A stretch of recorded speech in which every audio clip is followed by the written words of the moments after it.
Misalnya stres, jadi pertumbuhan bayinya jadi malah terhambat. Katanya kalau misalkan baru mengandung di usia yang lebih senior, kayak 30 tahun ke atas, itu katanya jadi berisiko lebih tinggi untuk punya anak yang disable. Itu benar nggak? Nggak tahu hamil tiba-tiba melahirkan.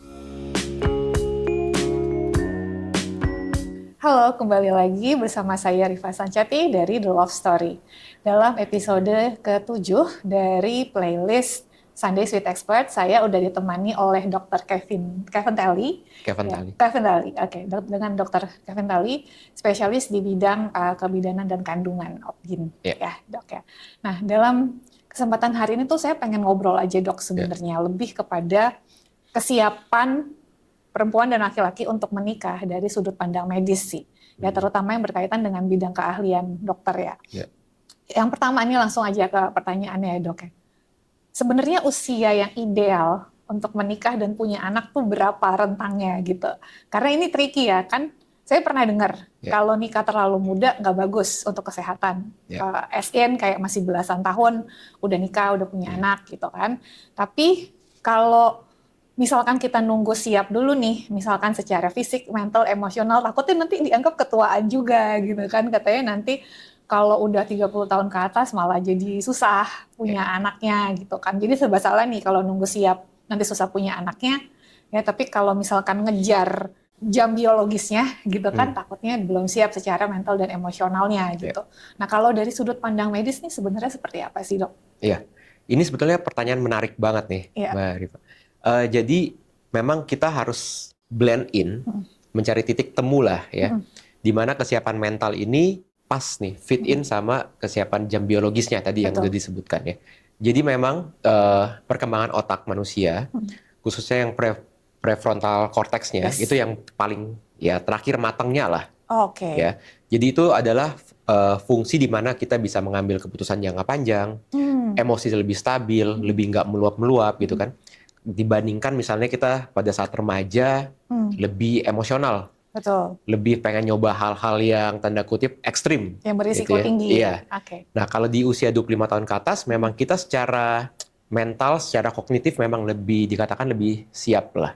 Siap dalam berarti siap berkomitmen jangka panjang, terus siap menanggung tanggung jawabnya, dan segala macam resikonya tuh yang nanti akan kita ambil setelah misalnya kita decide untuk mau menikah.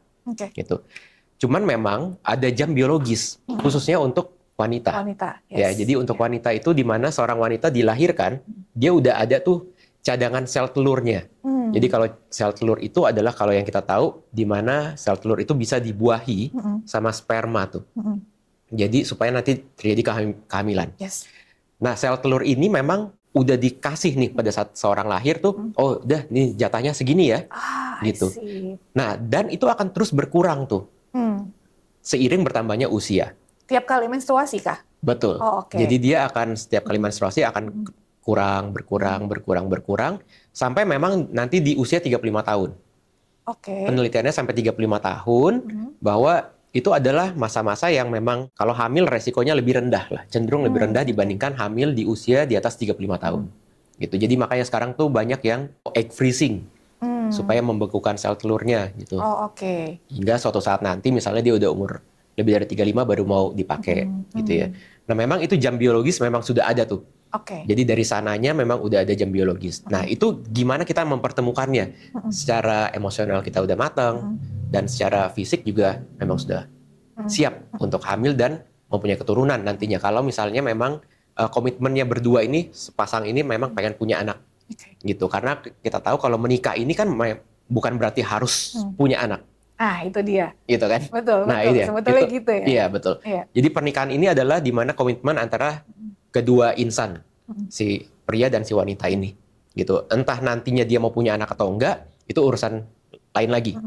Tetapi sebelum punya anak, tentunya harus sehat secara fisik. Gitu. Karena nanti akan ada beberapa panduan lah ya untuk supaya sebelum menikah apa aja yang harus kita ketahui tuh. Gitu. Supaya nanti jangan pas menikah baru kaget tuh satu sama lain kan.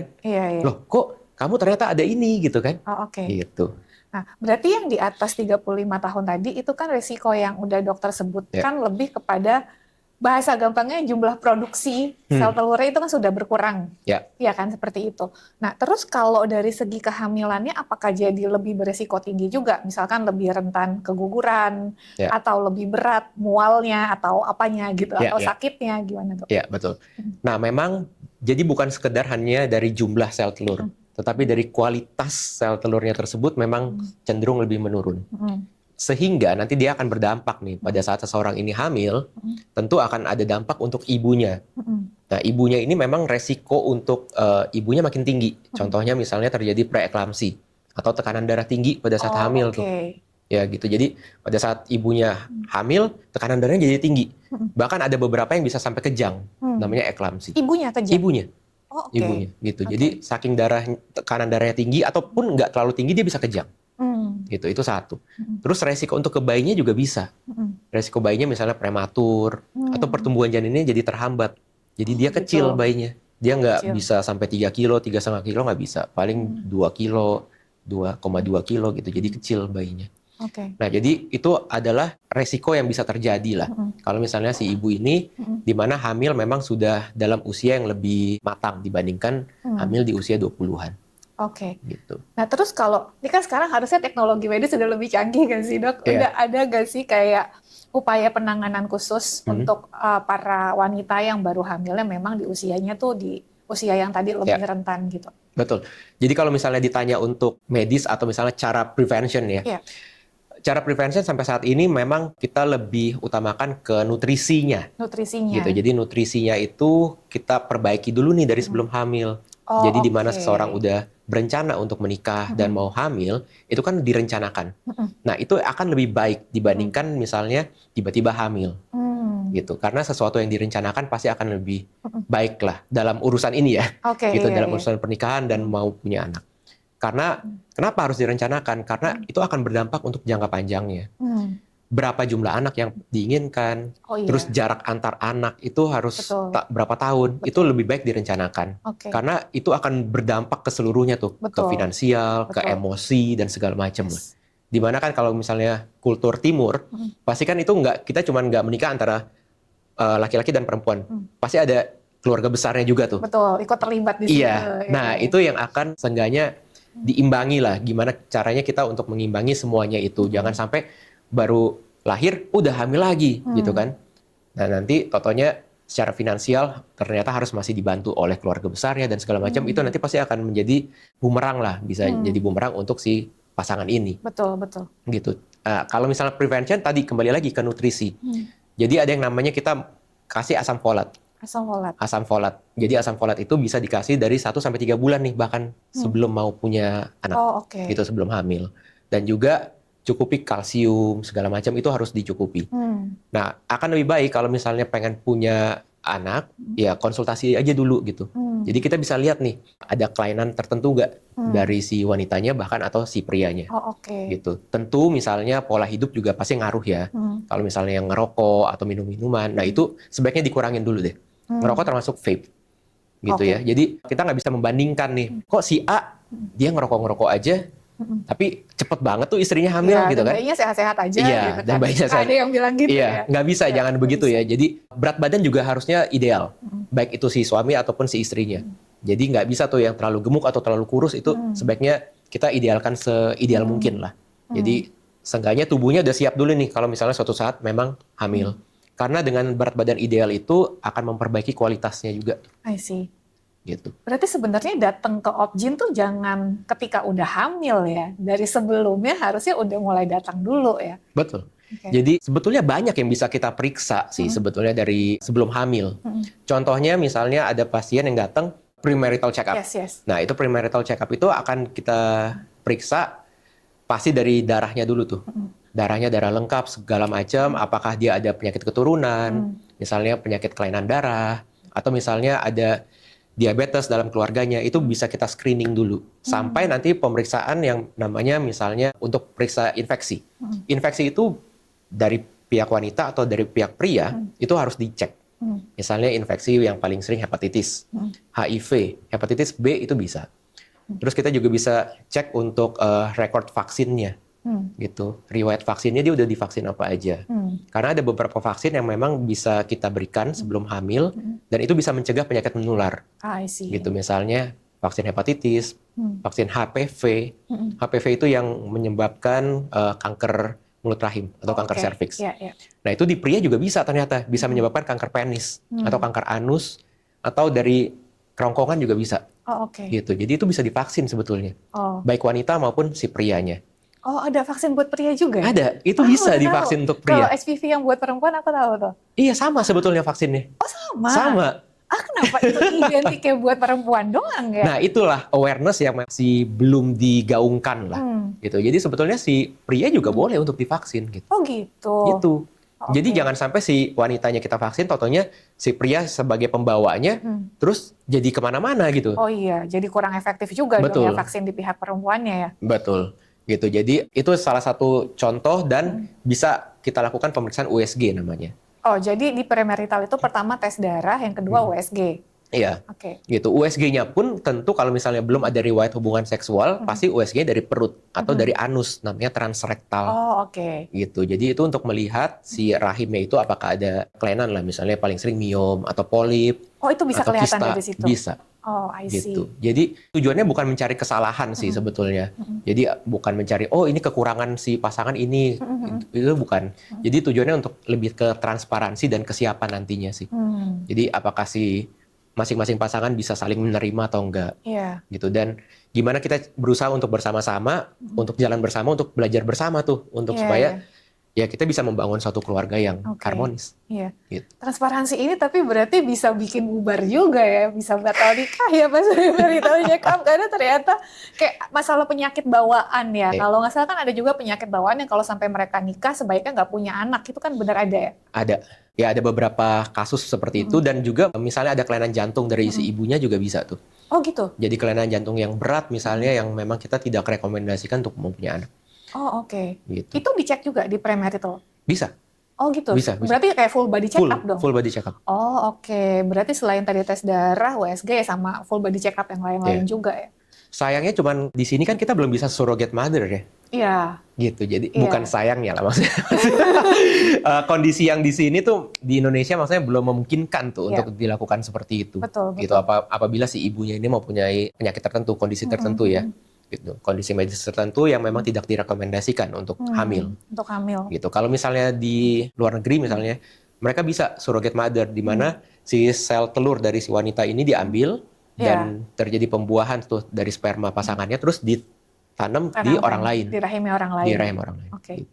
Nah, terus tadi kan dokter sempat nyebutin sebetulnya tuh setelah nikah itu nggak harus banget langsung punya anak gitu. Tapi kan di Indonesia baru 1 hari nikah udah besoknya ditanyain udah isi belum gitu kan. Dan aku nggak tahu ya, ini yang aku pengen tanya ke dokter, ini mitos atau fakta. Jadi kan banyak yang believe bahwa kalau belum punya anak langsung KB, ya itu nanti katanya pas KB-nya dilepas susah hamilnya gitu. Itu sehingga banyak pasangan yang takut, sehingga ya udah deh setelah nikah langsung aja punya anak walaupun sebetulnya mereka belum siap gitu jadi orang tua. Nah, itu mitos atau fakta sih sebenarnya? Betul. Ini juga pertanyaan bagus banget nih. Jadi memang di Indonesia ini kita hidup dengan banyak budaya kultur ya. Gitu. Jadi memang ada beberapa wilayah gitu ya memang pengen langsung punya anak, terus ada yang mau anaknya cowok, anaknya cewek, gitu kan sebagainya gitu. Sebetulnya untuk mempunyai anak itu kembali lagi ke pasangannya itu ya. Gitu. Jadi kalau misalnya mereka decide untuk mau punya anak, ya mulailah berusaha gitu ya. Nah, tapi tadi sehubungan dengan KB itu sebetulnya mitos. Jadi bukan berarti kita udah pakai KB lama nih 5 tahun, terus pas dilepas terus jadi mandul, itu enggak ya. Jadi apabila misalnya pada saat nikah terus mau tunda dulu boleh banget gitu. Jadi nggak ada masalah untuk kalau mau ditunda dulu. Jadi KB itu sebetulnya banyak macamnya. KB itu adalah suatu metode untuk supaya mencegah kehamilan. Gitu. KB misalnya yang paling sederhana adalah KB kalender. Gitu. Di mana kan ada tuh banyak aplikasi sekarang pengen tahu masa suburnya kapan gitu ya. Nah, kalau pengen nggak hamil ya berhubunganlah di masa yang tidak subur. Gitu. Cuman memang akan ada kekurangannya. Jadi setiap metode KB itu akan ada plusnya dan ada plus minusnya. Gitu. KB itu makanya orang bilang cocok-cocokan tuh.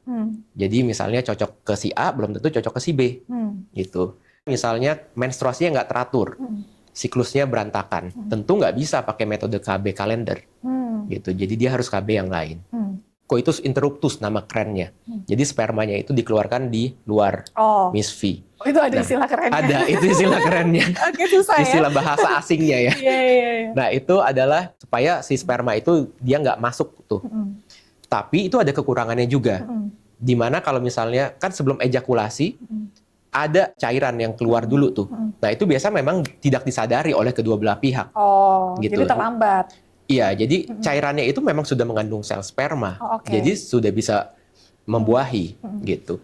Misalnya KB ada KB hormon dan KB yang tidak hormon.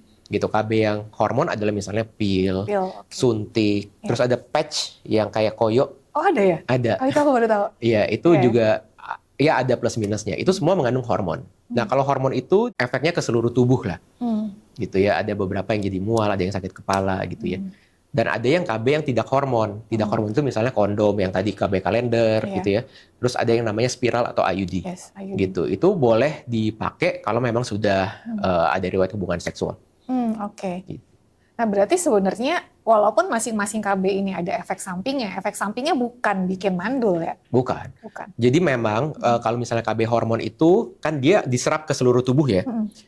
Memang dia ada downtime-nya lah. Jadi kalau misalnya kita stop minum pil selama konsumsi beberapa bulan atau tahun gitu ya, pasti memang akan masih ada efek hormonnya dalam tubuh gitu. Kayak masa adaptasi lagi. Jadi dia belum keluar semuanya lah. Gitu. Jadi butuh waktu kayak pemulihannya sekitar beberapa bulan, nanti dia bisa akan kembali subur lagi. Kembali normal. Nah, berarti kalau pasangan yang setelah lepas KB-nya jadi sulit hamil, berarti itu memang ada masalah lain ya? Betul, itu harus kita cari tahu ya. Jadi untuk hamil itu yang perlu diketahui juga, butuh dua belah pihak dari cowok dan ceweknya gitu.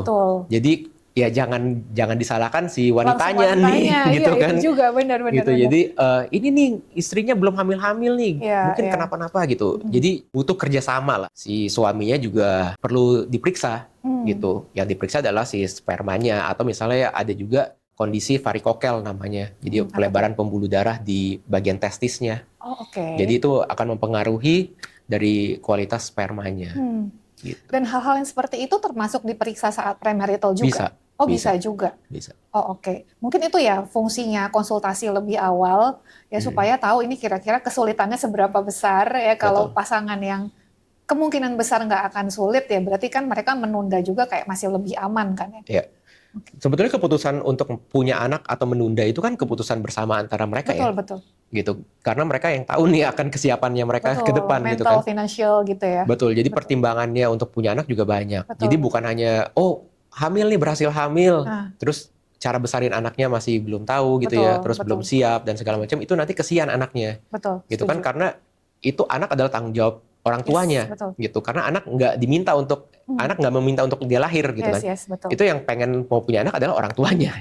Gitu. Jadi sebaiknya itu yang harus ditanamkan ke semua pasangan ya.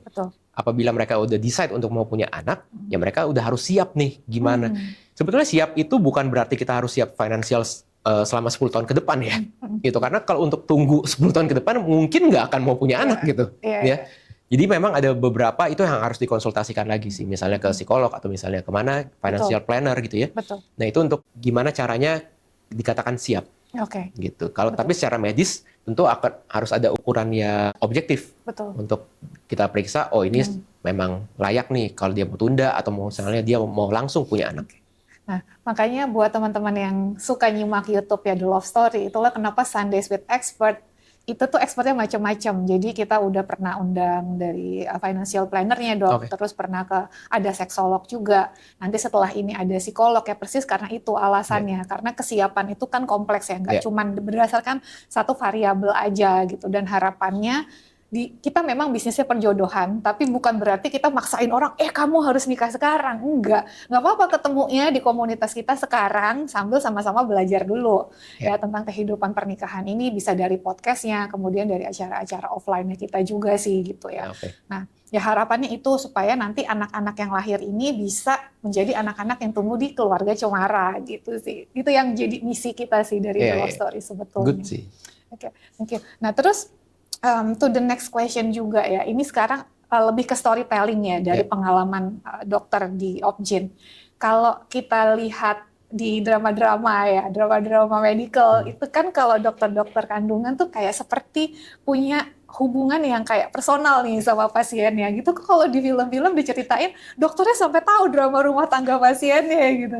Itu mikir ya, itu tuh apakah cuma di film aja, cuma di drama aja, atau in real life memang bisa sampai sedekat itu antara dokter kandungan dengan pasiennya? Iya, itu kembali lagi tergantung dari hubungan interpersonal sih. Tergantung dari hubungan dokter pasien.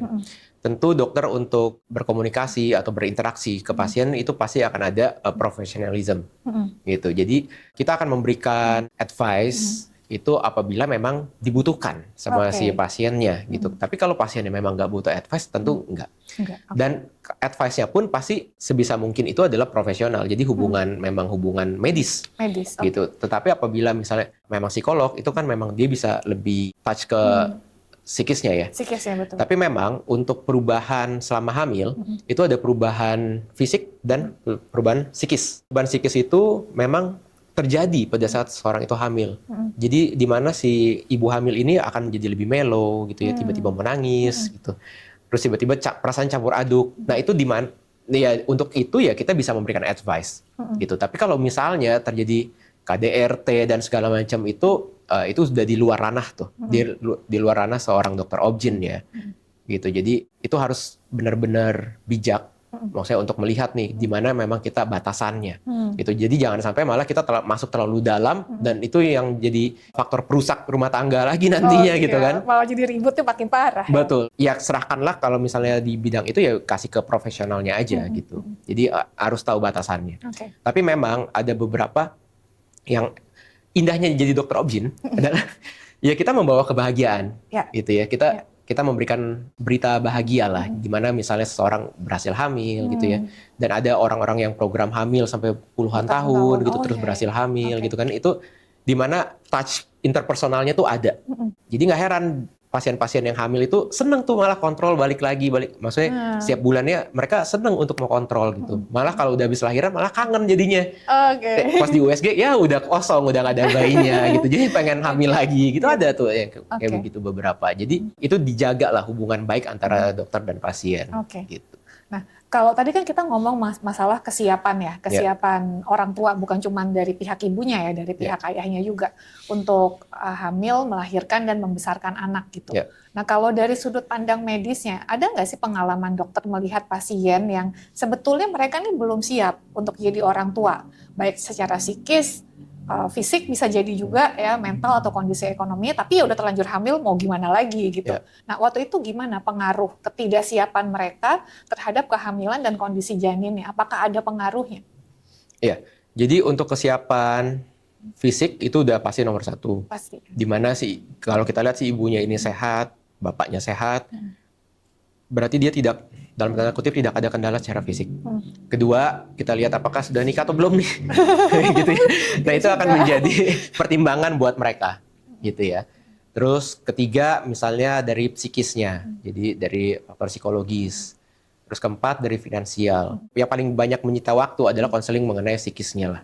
Oh ya? Iya, mentalnya. Malah mentalnya? Iya, di mana misalnya seorang ini hamil di usia 20-an awal gitu ya. Kita nggak bicara yang belasan ya. Tentu belasan itu perlu pendampingan khusus karena memang iya, karena secara medis memang kita tidak sarankan untuk hamil di usia belasan tahun. Tapi kalau udah 20 tahun ke atas ya udah secara medis mereka lebih siap tubuhnya. Gitu. Jadi ada beberapa pasien yang memang mereka hamil di usia 20, 21 gitu ya. Terus si prianya juga masih 23 gitu, 22, di mana mereka bilang mereka belum siap, tapi udah nikah. Jadi kita harus tahu pertimbangannya mereka apa gitu. Karena kalau misalnya nggak mau teruskan kan itu tidak dibolehkan secara undang-undang di Indonesia, gitu. Jadi itu bukan merupakan suatu pilihan, gitu. Betul. Apabila mereka memilih jalan itu ya itu akan terjadi, memang tidak disarankan secara medis dan hukum. Betul. Gitu. Jadi gimana cara kita mempersiapkan mentalnya, gitu. Perlu pendampingan ya iya, terus dari libatkan orang-orang sekitarnya gitu ya, dari keluarganya. Nah, apabila misalnya udah banyak dapat dukungan dari orang-orang sekitar, keluarga, teman-teman dekat gitu ya, saudara-saudara, tentu itu akan menjadi suatu dorongan gitu. Jadi buat si ibu maupun si bapak. Gitu, karena ya balik lagi, untuk menjadi hamil itu perlu persiapan, gitu ya, dari persiapan segala macam lah, gitu. Jadi kalau misalnya memang balik lagi, kalau misalnya masih belum mau hamil, mendingan KB dulu, gitu. Jadi gimana cara kita menanamkan pemikiran bahwa oh ini hamil ini adalah kehamilan yang sehat, gitu kan? Karena mereka worry-nya adalah satu, janinnya ini bagus atau enggak.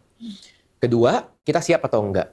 Karena usia 20-an kan masih cari jati diri, gitu kan? Masih labil. Nah, itulah yang harus kita bantu untuk mencapai kedewasaan tertentu gitu. Pola pikirnya kita brainstorm lah namanya gitu ya. Jadi gimana cara mereka memandang sesuatu gitu. Memang kembali lagi pasti akan ada obstacle lah along the way gitu ya. Ya itulah yang kiranya butuh pemantauan lah. Nah tapi kalau pengaruh ke misalkan ya karena dia nggak siap, karena nggak siap kan jadi stres. Emangnya benar ya karena stres tuh bisa jadi pendarahan, keguguran gitu-gitu. Ya, betul. Jadi kalau misalnya stres itu dia sangat gimana ya? Bukan dibilang jadi kenapa-napa juga, bayinya sih enggak gitu. Maksudnya kalau stres kan berarti orang yang nggak waras pun berarti bayinya kenapa-napa juga dong kan? Nggak juga berarti ya? Begitu kan? Gitu. Tapi stres itu sedikit banyak akan mempengaruhi dari kualitas dari intake-nya. Kualitas intake-nya itu akan mempengaruhi misalnya si janinnya itu secara perkembangannya juga sedikit banyak ada perbedaan gitu. Perbedaan bukan berarti bayinya cacat ya. Gitu. Cuman memang untuk long term-nya pasti akan berpengaruh nutrisi itu.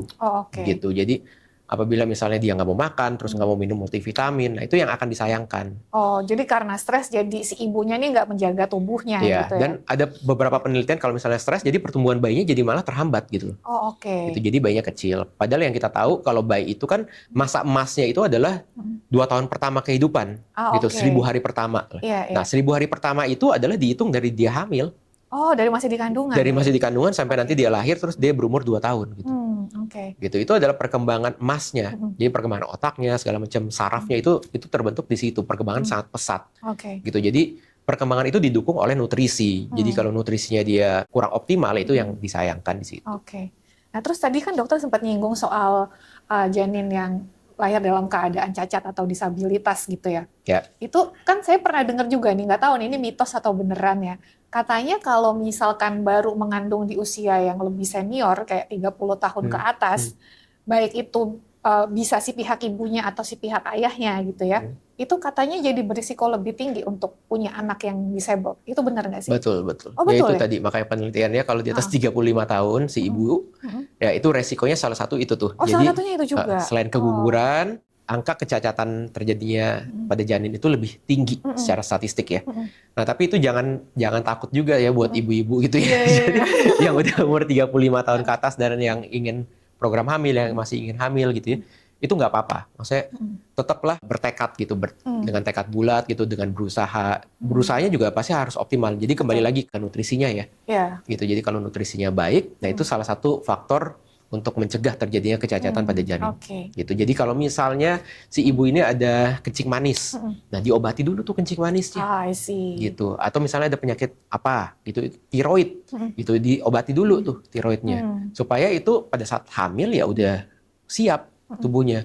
Karena dengan kadar gula darah yang sangat tinggi itu bisa menimbulkan kecacatan pada janin. Gitu. Makanya balik lagi ke konsultasi lebih dini ya. Nah, terus ini dok, selama dokter bekerja ini ya, ada nggak sih kayak satu pasien yang kisahnya tuh kayak paling berkesan, yang mungkin kayak mengubah sudut pandang dokter terkait perempuan, pernikahan, atau profesinya dokter sendiri gitu? Ada nggak sih yang seperti itu? Kalau berkesan sih semuanya berkesan sih. Semuanya berkesan karena cerita hidup si A, si B, si C itu akan berbeda. Jadi ada pasien yang dia baru datang, dia bilang dia keluhannya perutnya sakit lah. Pada saat di USG, ternyata dia hamil, udah 7 bulan. Udah 7 bulan? Udah 7 bulan. Udah kelihatan? Iya, lebih besar tapi karena otot perutnya baik ya, jadi dia lebih naik, jadi dia nggak ke depan gitu. Jadi lebih ke atas aja. Jadi dia berasa perutnya sakit. Dan dia nggak tahu tuh selama itu bahwa dia hamil. Nah, nah itu adalah yang lucu lah. Gitu. Jadi mungkin di luar sana juga banyak yang kayak begitu. Yang nggak tahu hamil tiba-tiba melahirkan aja gitu kan, ke WC atau melahirkan. Itu ada. Terus ada ya banyak lah kasus-kasus ya unik lah. Jadi itu yang membuat berkesan. Ada juga yang tadi yang udah berusaha misalnya dia tahu nih punya miom banyak. Miom itu kan kayak tumor kayak bakso lah. Kayak bakso. Iya, bakso bulat gitu kan, padat. Itu posisinya di mana sih, di dalam rahim? Di rahim. Oh, di rahim, oke. Iya, rahim paling sekitar 6-7 cm. Okay. Nah, miomnya ini bisa 15 cm, 10 cm gitu. Dan banyak belasan jumlah miomnya. Okay. Dan mereka udah berapa tahun nikah, 5 tahun gitu ya. Terus ternyata bisa hamil secara alami gitu. Ada juga yang misalnya dia udah tahu ada miom, terus dia udah mau IVF, udah mau bayi tabung, udah ada embrionya udah ada, tapi pas belum ditanam ternyata udah hamil dulu. Hamil natural. Hamil natural. Oh, oke. Itu ada juga kayak begitu. Interesting. Iya, jadi itulah maksudnya intinya adalah ya kita manusia, sebagai manusia ya kita berusaha aja. Tentu ada kuasa yang di luar kita manusia ya. Yang rasanya seperti miracle ya jadinya ya. Gitu. Ya itulah maksudnya ya tidak bisa dipungkiri ya. Sebagai manusia harus berusaha dan ya harus berdoa lah gitu. Karena yang menentukan bukan kita sebetulnya. Ya gitu. Jadi timingnya pasti akan pas aja. Nah, ini final question buat dokter. Tadi kan kita lebih banyak bahas soal sisi perempuannya ya. Nah, kalau dokter bisa kasih pesan atau message buat para pria-pria yang masih single yang baru mau cari pasangan. Menurut dokter apa nih satu hal penting yang harus mereka dengar supaya someday mereka tuh siap buat jadi suami yang suportif ya untuk mendukung istrinya dalam proses kehamilan dan melahirkan, dan juga siap menjadi kayak orang tua yang baik lah untuk anak-anaknya. Ya, jadilah contoh yang baik sih. Contoh yang baik. Contoh yang baik. Contoh yang baik itu ya memang laki-laki itu sebagai kepala keluarga. Betul. Tapi tugas dan tanggung jawab untuk membina keluarga itu setara lah antara laki-laki dan wanita. Betul. Jadi bukan menganggap si istrinya itu sebagai bawahannya gitu ya. Tetap jadi bertanggung jawab untuk mengurus anak, membesarkan anak itu adalah equal antara peran ayah dan peran ibu. Jadi nggak bisa tuh peran ayah diambil take over sama si ibu atau peran ibu di take over sama ayah, nggak. Itu saling melengkapi gitu, karena anak nantinya mereka akan melihat nih contoh yang baik dari ayah dan ibunya. Betul. Bukan dari salah satunya. Gitu. Jadi komunikasi itu juga penting. Jadi kalau ada apa-apa ya dikomunikasikan. Jadi ya banyak masalah malah yang timbul dari komunikasi itu sebetulnya. Ya komunikasi yang nggak terbuka, terus jadi tidak saling percaya satu sama lain. Nah itu yang akan menjadi sandungan nanti di kemudian hari. Sumber konfliknya dari situ. Iya betul. Sama kalau misalnya ada trauma masa lalu ya cobalah dibicarakan dulu. Betul. Karena kita hidup nggak cuma untuk ke masa depan, tapi maksudnya ada masa sekarang yang harus kita bawa taking care of. Ya. Jadi kalau masa sekarang itu dipengaruhi oleh masa lalu.